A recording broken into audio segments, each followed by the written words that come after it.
¿Qué tal? ¿Cómo está? Qué gusto poder saludarle. Hermanos de la gran familia Torrefuerte, sean ustedes bienvenidos a este estudio bíblico, el libro de Jueces, el libro de Ruth. Estamos por comenzar, a Dios gracias, con la lección número 3. Vamos a pedirle al Señor a través de una oración que sea Él nuestro Maestro, Él el que nos guíe a lo largo de esta clase para que sea de provecho para nuestra vida. Oremos. Gracias, bendito Señor, por la oportunidad que nos das de acercarnos a tu palabra y aprender de ella. Gracias porque ya estamos llegando a la tercera clase de este estudio. Tú has estado con nosotros y deseamos que, Señor, sea así durante esta lección también y hasta el final. Te lo pedimos humildemente y con acción de gracias en el nombre de Cristo Jesús. Amén. Bien, pues como puede ya usted checar o leer en su pantalla, tenemos el título de esta clase: Una mujer que se jugó el todo por el todo.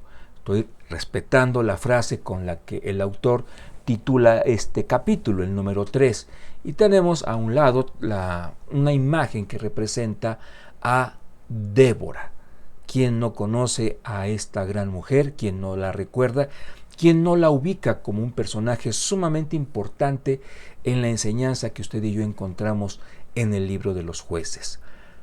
El pasaje está comprendido del capítulo 4, el versículo 1, obvio el inicio, hasta el 5:31. Es decir, lo que vamos a estar estudiando, analizando a lo largo de esta lección, tendrá como sustento este pasaje que involucra básicamente dos capítulos, el 4 y el 5.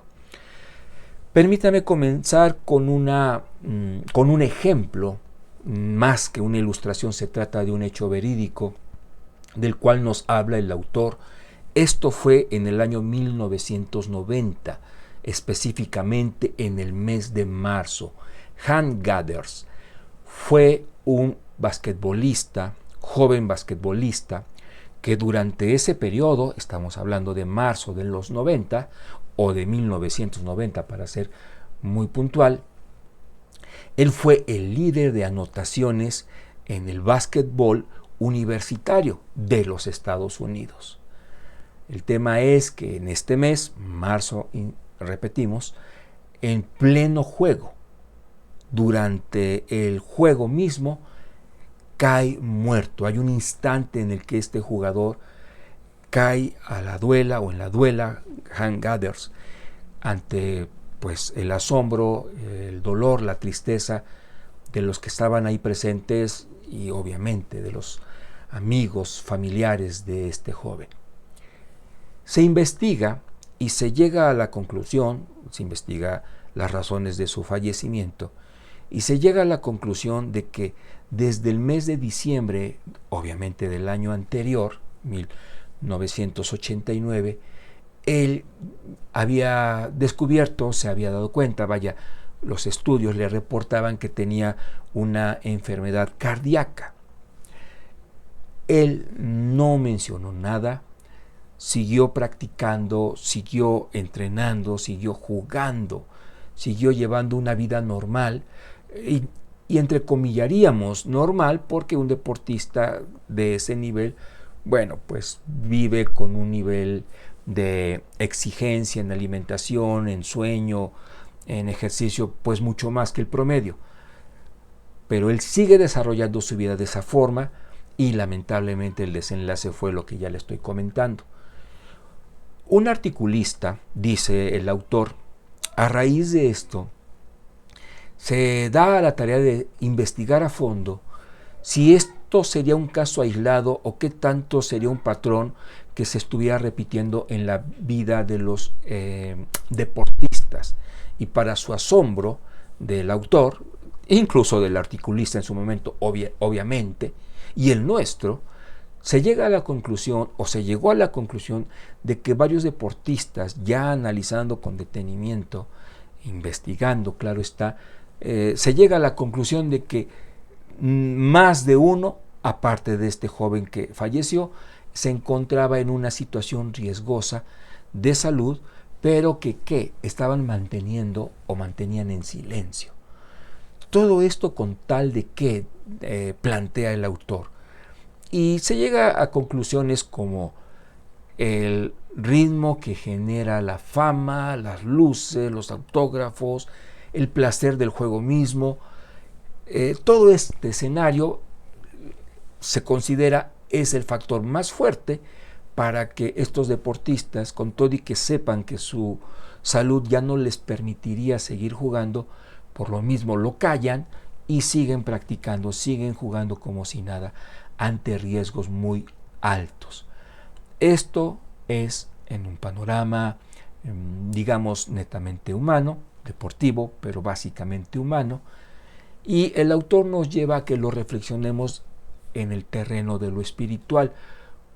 ¿Cuántos hombres, mujeres de Dios, en ese propósito, en ese objetivo nítido que hay en sus mentes y corazones en cuanto a mi vida le pertenece a Dios y he de servirle hasta el último momento, llegan no exactamente a una postura de silencio, de ocultar, de esconder su situación física, pero sí de hacer a un lado, tener como un elemento secundario, si no es que minimizando el factor físico, con tal de que de poder cumplir con los objetivos que consideran Dios ha trazado para sus vidas. Vamos avanzando. Tenemos aquí, por ende, esta expresión que usted y yo podemos leer juntos: hombres y mujeres dispuestos a morir por servir a Dios. De los deportistas, de los que hicimos mención al principio, ¿cuál es ese objetivo principal? Tal vez el dinero, tal vez la fama, tal vez si de algo me he de morir, bueno, que sea practicando mi deporte que me apasiona, etc. Pero esto ya ubicado en lo que es el terreno espiritual, guión eclesiástico, nos lleva a reflexionar, a pensar, por un lado, inciso A diríamos, en aquellos hombres y mujeres dispuestos a morir por servir a Dios. Inciso B, que tanto nosotros, que tanto usted y yo estaríamos en ese nivel de compromiso, que tanto nosotros consideraríamos a los riesgos, sí intelectualmente, pero no como un impedimento para nosotros seguir haciendo lo que creemos debemos en el Señor Jesucristo o para el Señor Jesucristo. Usted seguramente ubicará que esta situación es más común, es más familiar en, digamos, el terreno o el campo misionero. Sin embargo, no es exclusivo de ese, digamos, renglón dentro de los ministerios o panorama eclesiástico, porque hay gente dentro de nuestro país incluso que por predicar el Evangelio ha visto su vida en un alto riesgo de perderla, obviamente. Entonces, no es tan, digamos, selectivo para un solo ministerio o ambiente ministerial, sino como creyentes considerar que en un momento dado podríamos estar encarando, a causa de nuestra fe, un desafío, demostrar valor, confianza en Jesucristo, pese a lo que pudiéramos encarar por ser fieles a lo que el Señor espera, pide de nosotros. En el capítulo 4 y 5, o mejor dicho, en los capítulos 4 y 5 de este libro, usted y yo podemos ver a personas dispuestas o dispuestos, hablando de los personajes, a arriesgar o arriesgarse, tal cual lo leemos, a todo, a cualquier cosa, por obedecer a Dios. Y es aquí en donde ya empieza a vislumbrarse de una manera más concreta la vida de Débora. Recuerde, en Jueces tenemos un mismo esquema, un esquema que se repite frecuentemente. El Señor pidiendo obediencia a su pueblo, al cual ha bendecido dándole una tierra que cumple una promesa. Esto es parte de una promesa, Dios fiel por ende, y el pueblo, lamentablemente en un exceso de confianza, se contamina, se desvía del objetivo de serle fiel al Señor y entonces viene una reprensión por parte de Dios. Hablábamos en la lección anterior que el Señor, en su fidelidad, incluso hemos de mencionarlo como tal, en su amor por usted y a mí, en esa fidelidad y amor, permitirá, establecerá escenarios, panoramas que a nosotros nos van a hacer, incluso en su momento tal vez llorar, si esto será necesario para que regresemos, permítame decirlo así, a esa senda, a ese carril en el que el Señor nos quiere, y no estar descarrilados, no estar fuera, como se lo plantea Josué, ni a diestra ni a siniestra, ¿no? Entonces, ahí está, Jueces 4 y 5, es de una manera, digamos, ya más concreta, a diferencia de los primeros 3 capítulos, en donde vemos que en ese esquema de bendición de Dios, infidelidad del pueblo, reprensión de Dios, arrepentimiento del pueblo, una vez más, fidelidad de parte de Dios, bendición de parte de Dios, etc. Capítulos 1, 2 y 3. En estos, en 4 y 5, vemos que dentro de ese esquema ya hay personajes que empiezan, dentro de los jueces, a tomar una relevancia mayor, más significativa. Y el caso de Débora es un ejemplo perfecto de esto. Israel, creo que lo tenemos aquí escrito, se encontraba ante la segunda de las más largas pruebas de opresión. Lo digo en otras palabras. En el capítulo 4 y 5, usted y yo leemos que dentro de todos esos momentos difíciles de prueba, es en estos capítulos que vemos la segunda más larga y difícil de todas las que experimentó y sufrió. La segunda más larga, pero sí de las más duras, de las más tristes, de las más difíciles. Y establece ahí el porqué en gran parte. Fueron 20 años explotados por el rey Javín y Sísara, su capitán. Aquí estamos incluso teniendo ya nombres, no diríamos que apellidos, pero incluso nombres. Aquí el enemigo, el diablo, usando la vida de estos dos hombres, un rey, su capitán, es instrumento, estos dos hombres son instrumento en la reprensión por parte de Dios que permite para que su pueblo reaccione.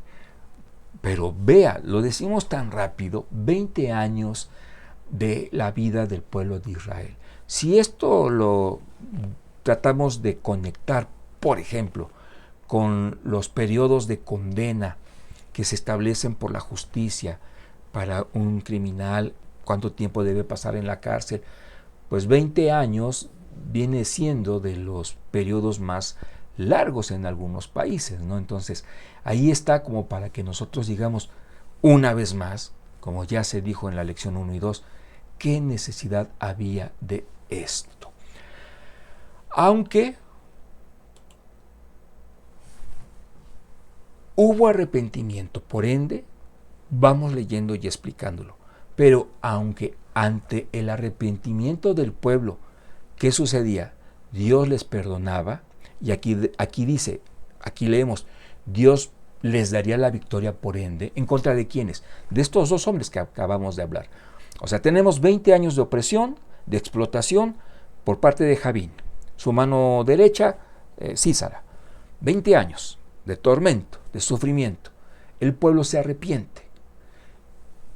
El Señor obviamente les perdona, puesto que se trata de un arrepentimiento genuino, sí, hemos de decirlo, y por ende se involucra el compromiso de amor que el Señor tiene para con su pueblo y dice, bueno, voy a darles la victoria.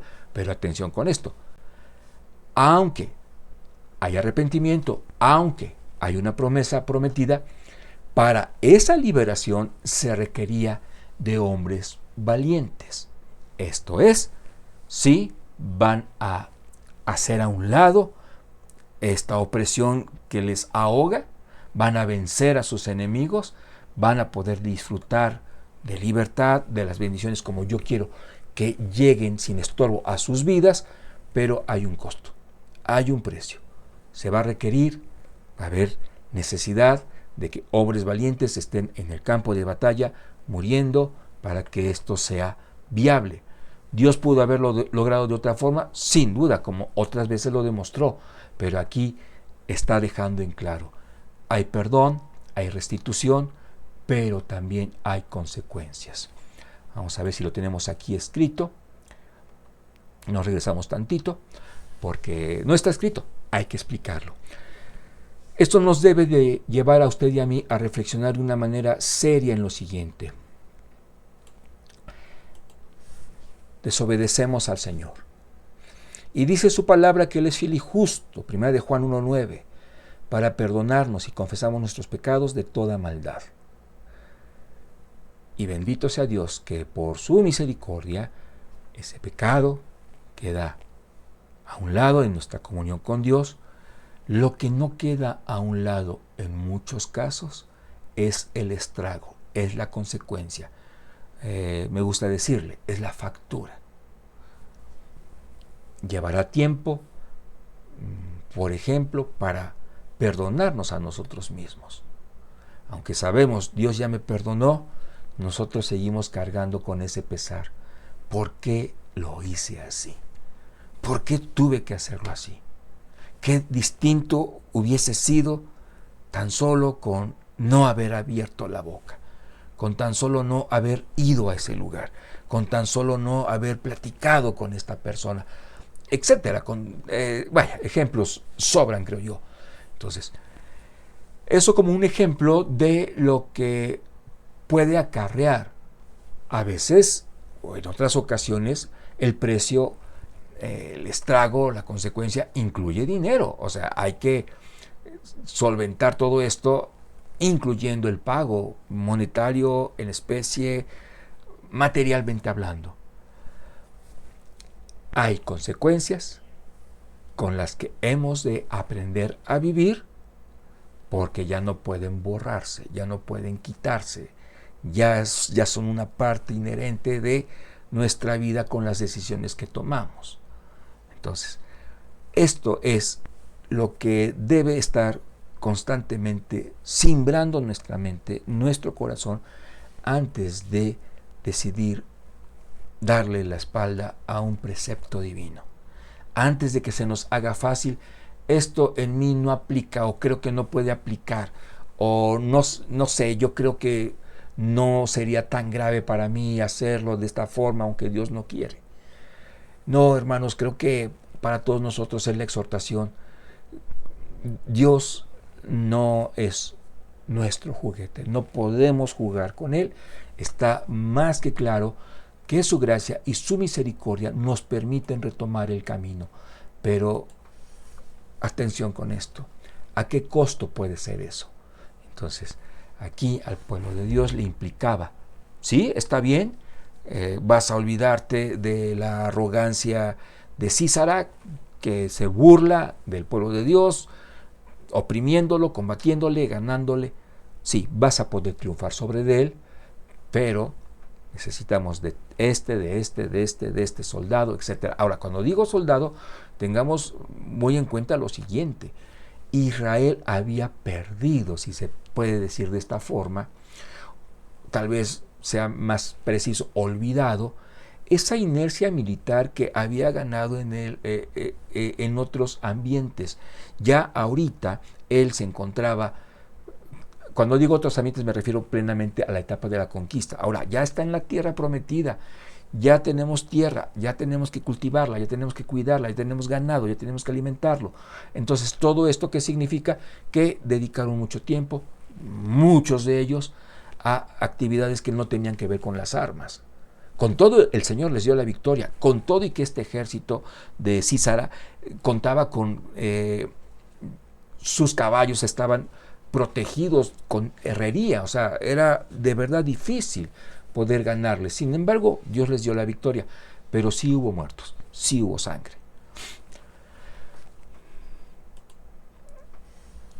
La primera persona que se atrevió a dar el paso al frente, para la consecución de la conquista fue Débora. Fíjese, hasta el momento estábamos hablando de hombres masculinos en este panorama bélico, y sucede que por parte del pueblo de Dios es una mujer la que toma este compromiso, porque los varones estaban, discúlpenme la expresión, mirándose unos a otros, entendiendo, bueno, sí, el Señor nos está perdonando, nos ofrece la conquista, pero dice que hay que combatir. Y creo que el ejército del rey Javín no es cualquier ejército.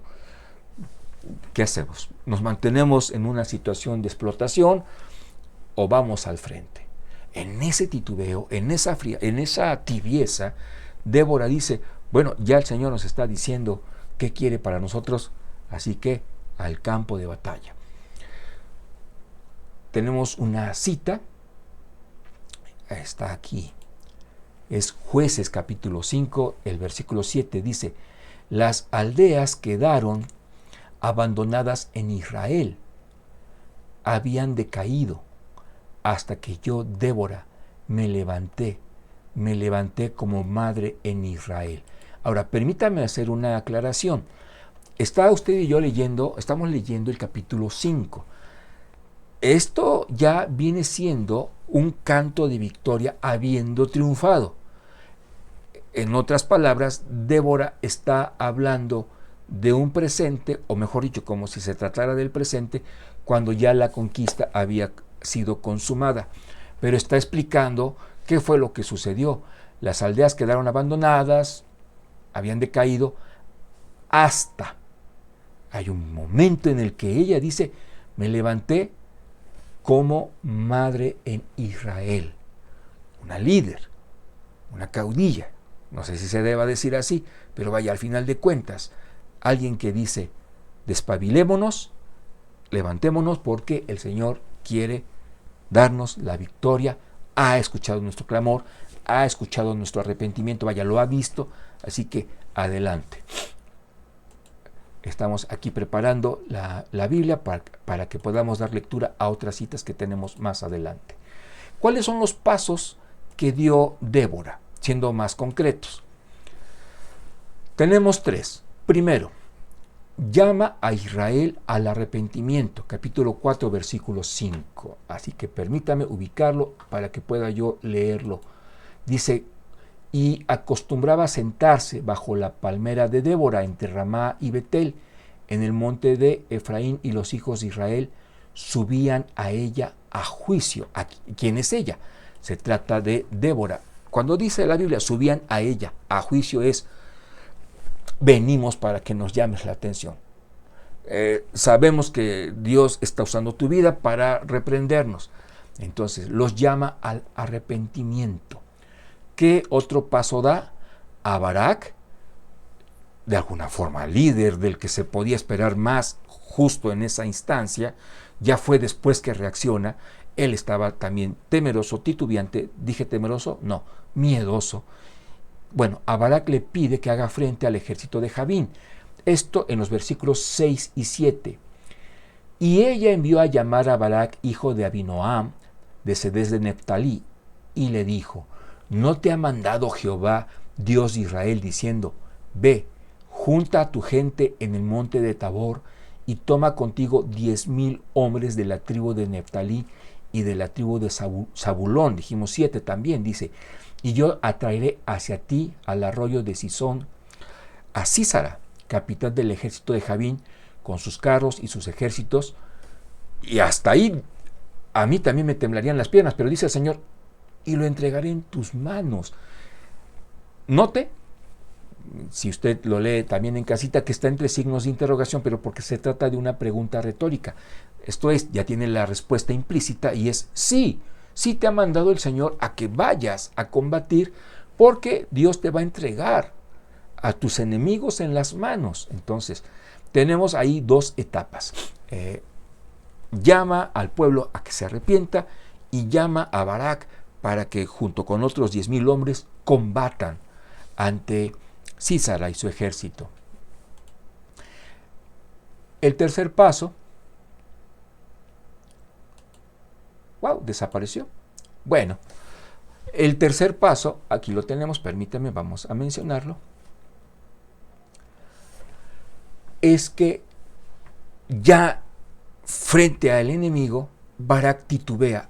se arma de valor, titubea y Débora, como instrumento de Dios, le dice: si necesitas que esté yo contigo, que vaya yo contigo, si esto te impulsa, estaré contigo.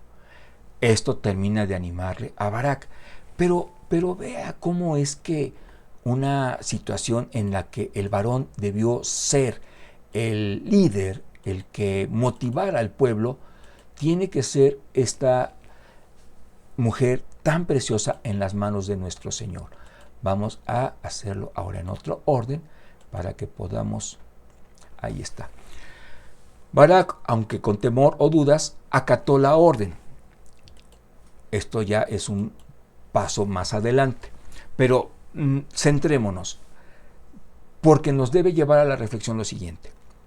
Se trata de una mujer que fue utilizada por el poder de Dios para generar en todo un pueblo una reacción que no se estaba dando. Entonces, aquí el autor a usted y a mí nos invita a reflexionar. ¿Qué tanto será necesario que usted y o yo levantemos la voz para un cambio, para una reacción, para emprender una acción muy específica que se ha pospuesto por mucho tiempo? Cuando decimos levantar la voz, no nos estamos refiriendo como sinónimo de gritar. Levantar la voz en este caso sería romper un silencio incómodo, un silencio que está generando estrés. Bueno, ¿qué? ¿Nadie va a hacer nada? Nos dice la palabra del Señor a través de esta enseñanza. Nosotros, en las manos de Dios, bien podemos ser en una circunstancia muy particular, cada quien en sus diferentes frentes espirituales, digámoslo así. Tenemos en su momento la responsabilidad de decir: esto hay que hacerlo, esto se ha dejado de hacer, hay que reintentarlo, esto tiene que hacerse a un lado, este pecado nos está estorbando, sea de manera individual, aunque aquí tiende más la enseñanza a aplicarse a lo colectivo, a lo que se sabe pero no se dice, se mantiene en la atmósfera del rumor incluso, tal vez. Entonces, ¿qué nosotros podemos estar teniendo como obstáculo para no hacerlo? ¿Cuáles son las razones por las que podemos estar callando? ¿El perder una amistad? Posiblemente. Prefiero no levantar, no alzar la voz ante esta injusticia, ante esto que no se está llevando a cabo con serias consecuencias, pero si lo digo, si lo menciono, si lo hago ver, tal vez pierda yo el empleo, tal vez pierda yo un cargo dentro de la iglesia. Resultantes de esto pueden ser varias. Y analicemos cuánto de esta forma de pensar podría estarnos llevando, o mejor dicho, manteniéndonos quietos. Digo, llevando a una postura de cruzar los brazos, de voltear en una actitud de indiferencia. Entonces es importante que analicemos esto en la vida práctica. Entonces vamos a un paso más de esta lección. Ahora sí, ya nos remitimos a Barak en ese resultado diferente, gracias a Dios, y a raíz de que Dios, usando la vida de Débora, da un giro de 180 grados, sí, sería un giro no completo, un cambio de 180 grados para ser más exactos, en la postura que estaba adoptando Barak y el pueblo también. Dice, aunque con temor o dudas, acató la orden. Vamos a leer juntos el 4:8. Dice, Barak le respondió, si tú fueres conmigo, yo iré, pero si no fueres conmigo, no iré. Mire, se oye bonito en el sentido de que le está dando su lugar a Débora. Yo creo que esto también nos da mucho a la reflexión. La última frase, no iré. O sea, si no me acompañas no voy, pareciendo que olvidaba lo fundamental de esta instrucción. No era de parte de Débora, sino de Dios. Entonces, ahí no perdamos de vista esto, estamos viendo un sesgo de rebeldía en el corazón de Barak, con todo y que fue. ¿Qué es de esta frase la que nosotros, de esta frase que nosotros podríamos tomar a favor como aplicación? Decirle al Señor, Señor, si tú no vas conmigo, yo no lo hago. Y ahí se vale, porque estamos hablando de que estamos reconociendo que sin Dios no somos nada, sin Cristo no podemos hacer nada. Él mismo nos los dice, separados de mí nada podéis hacer. Claro, Barak no estaba aquí vislumbrando a Dios. Atrás de esto parece que se le estaba olvidando que estaba el Señor mismo, tanto que dice, pero si no vas, Débora, yo aquí me quedo. Y por eso es que Débora, versículo 9, le hace una advertencia. Ella dijo, iré contigo, mas no será, esto está tremendo, mas no será tuya la gloria de la jornada que emprendes. En el capítulo 5 tenemos un canto de victoria, claro, por la victoria que consigue el pueblo. Y Barak levanta la mano, hace referencia a su participación en todo esto. Pero vea, lo que proféticamente le dice Débora a él. Iré contigo, mas no será tuya la gloria de la jornada que emprendes. Y es muy puntual, porque en mano de mujer venderá Jehová a Sísara. En mano de mujer será declarada, consumada la derrota del enemigo. No en tus manos, Barak. Pero si tú no vas, yo no voy. Por esa razón va a ser para con una mujer el cerrojazo, el candado, cuando decimos la cereza en el pastel nos quedamos cortos, el broche de oro. Será a través de una acción consumada, concretada por una mujercita. Dice, versículo 9, no será la gloria tuya de esta jornada, porque en mano de mujer Jehová la venderá, así será, con respecto a Sísara. Y leo la última frase, y levantándose Débora fue con Barak a Cedes. O sea, algunos dirían, le cumplió el capricho. Al final de cuentas, Débora de por sí se vislumbraba al frente en el campo de batalla, cosa tremenda, plausible. En el capítulo 4, versículo 22, vemos cómo se cumple lo anunciado por Débora. Vamos a leer el versículo 22. No sé si está aquí en la presentación. Aquí lo tenemos. Dice, y siguiendo Barak a Sísara, y ahorita lo explicamos, y siguiendo Barak a Sísara, Jael salió a recibirlo. O sea, Barak estaba persiguiendo a Sísara. Ya la derrota se estaba consumando. Pero ¿en manos de quién exactamente cae este militar, este capitán de Javín? En Jael, porque dice, Jael salió a recibirlo y le dijo, ven y te mostraré al varón que tú buscas. Una trampa, por supuesto. Y él entró donde ella estaba y he aquí Sísara yacía muerto con la estaca por la sien. Vamos a explicarlo. Leo nuevamente el pasaje y damos la explicación. Siguiendo Barak a Sísara, Jael salió a recibirlo. ¿A quién? A Barak. Y le dijo, ven, te mostraré al varón que tú buscas. Y él entró, o sea, Barak, donde ella estaba, y aquí, Sísara yacía muerto con la estaca por la sien. Jael, aquí hay un dato importante, esposa de Eber. ¿Y quién era Eber? Eber era un seón, vamos a decirle así, que los seones eran descendientes del suegro de Moisés. Entonces, ante ese vínculo, los seones, o ceneos, estaba yo diciéndolo mal, los ceneos tenían cierta simpatía con Israel, generalmente se aliaban con ellos, los ceneos, hacemos la aclaración.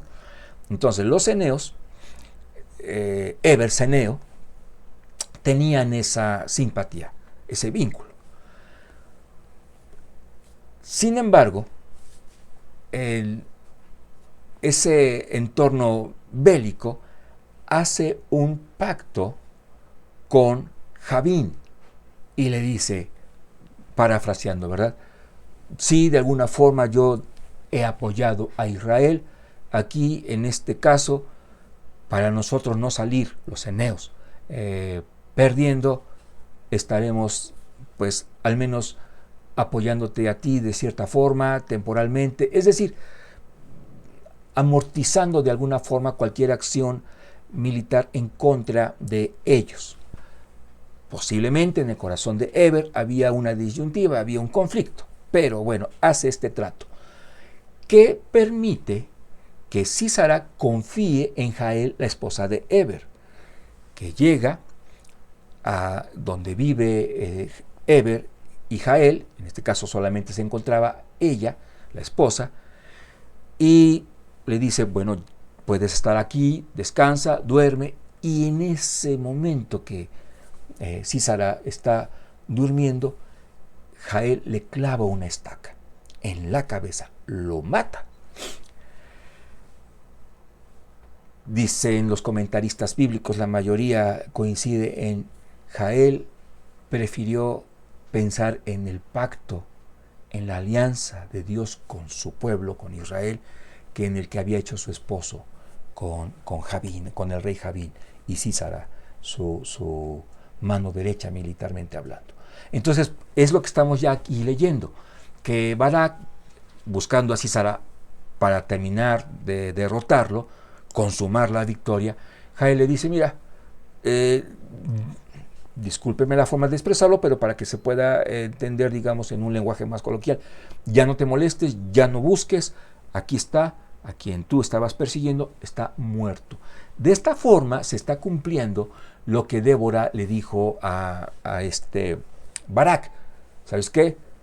Sí, de alguna forma vas a estar enfrente de estos 10,000 hombres, pero realmente la victoria, la consumación de la victoria, Dios se la va a entregar a una mujer. Seguimos. Estamos ya por terminar. Tenemos aquí dos grupos, las tribus valientes: Efraín, Benjamín, Maquir, Zabulón, Isaacar, Neftalí. Las tribus cobardes: Rubén, Galaad, Dan, Aser. ¿Qué lección podemos tener de esto? Una muy importante. ¿Barak disfrutó de la victoria? Sí. ¿La experimentó a plenitud? No. Ahí en su corazón hubo un episodio, un capítulo triste, un renglón negro, un dato adverso, pero no confiaste. A plenitud no. Con todo, el Señor te permite ver la victoria, disfrútala, pero pudo ser diferente para ti. Pudo haber una mayor magnitud de gozo al tú darte cuenta que pudiste ser fiel al mandato del Señor, que obedeciste de manera cabal, plena. Esto nos puede llevar a reflexionar en el momento del cual habla la palabra del Señor. Es un concepto al cual conocemos como tribunal de Cristo. No se trata de un tribunal de cedro, de madera, básicamente de color café, en donde se está culpando a alguien y hay un abogado defendiéndolo. No es propiamente a ese tribunal al que hace referencia la palabra de Dios cuando habla del tribunal de Cristo.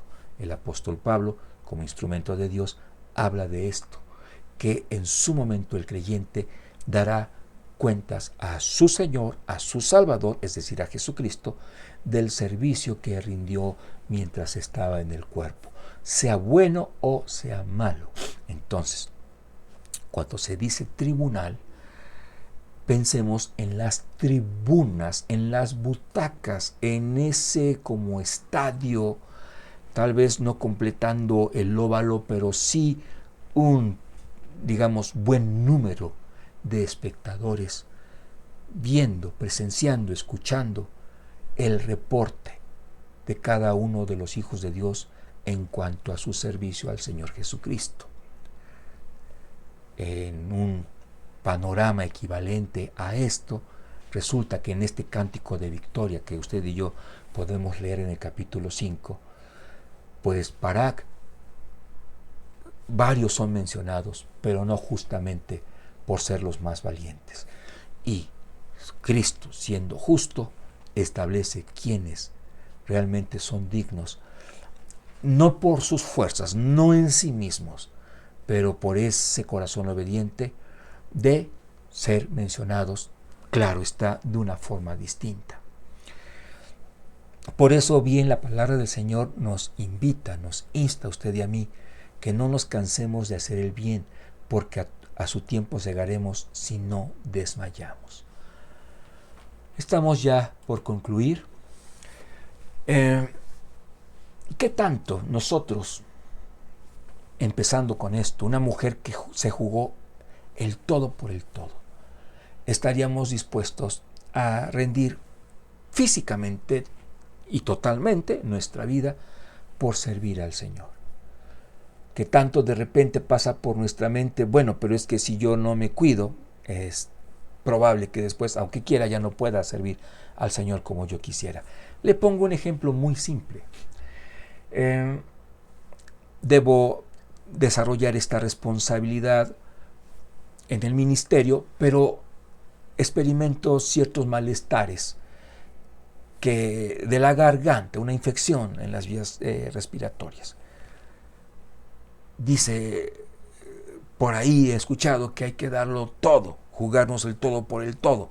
Lo escuché en una clase de escuela de desarrollo. Así que pues ya regresaré, me tomaré la siguiente dosis, pero en este momento, aunque yo tenga, no sé, 38.5 de temperatura, yo voy a ese compromiso. ¿Es eso justo lo que el Señor nos está pidiendo? ¿O qué tanto entra o puede entrar en juego la lógica? No, mira, espérate, no debes exponer tu salud, alguien más lo puede hacer. ¿Qué tanto vamos a poder equilibrar esta situación? No hay mejor directriz que la que el Espíritu Santo mismo dé a nuestro corazón. Y le voy a poner un ejemplo.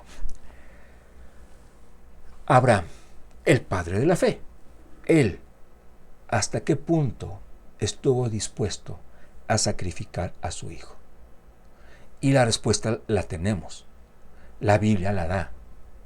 Él, en su corazón, consumó el sacrificio de Isaac, pensando en que el Señor, quien lo pedía, lo merecía. Esa vida Dios se la había puesto en sus brazos a Abraham, a Sara. Pero es hermoso ver cómo el mismo Señor le dice, a través de un mensajero, detiene esa mano antes de caer en el pecho de su hijo, de Isaac. No tienes por qué hacerlo. Ya se consumó en tu corazón. Es por ende que hacemos la invitación para una postura equilibrada, entender que es exactamente lo que el Señor nos pide. ¿Hasta dónde? Más que prudencia, más que lógica, más que arrojo, más que un voy porque voy y que pudiera ser una acción irresponsable, y entonces nosotros no sabemos en qué punto está el equilibrio, pero Dios sí. Entonces aquí lo fundamental, y con esto terminamos antes de orar, es entender qué está dispuesto a hacer nuestro corazón. Eso el Señor bien que lo sabe. Y a partir de esa confianza, nosotros ir entendiendo, sé que no será fácil, pero no podemos dar aquí una regla, una norma. Es situación muy particular cada una que debe analizarse en este, digamos, orden. ¿Con qué postura, con qué acción se gana más? Cuidándome un día más, ¿puedo, con el favor de Dios, rendir otros 7? Tal vez por ahí está la pauta, insisto. No hay un parámetro preciso para todos los casos, para todos los creyentes, para todos los días. Pero lo fundamental es establecer o poder ver qué ha establecido nuestro corazón. Porque si en nuestro corazón hay miedo, hay titubeo, como pasó con Barak. Aunque las circunstancias respalden que no lo hagamos, en el corazón vamos a tener ese mismo sentimiento, muy probablemente, que hubo en Barak en su momento. Pudo ser diferente para mi gozo tan solo en haber confiado más en mi Señor y en sus instrucciones.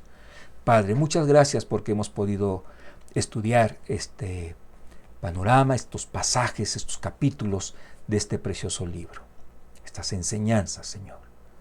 Ayúdanos a tenerlas presentes en cada momento de nuestra vida.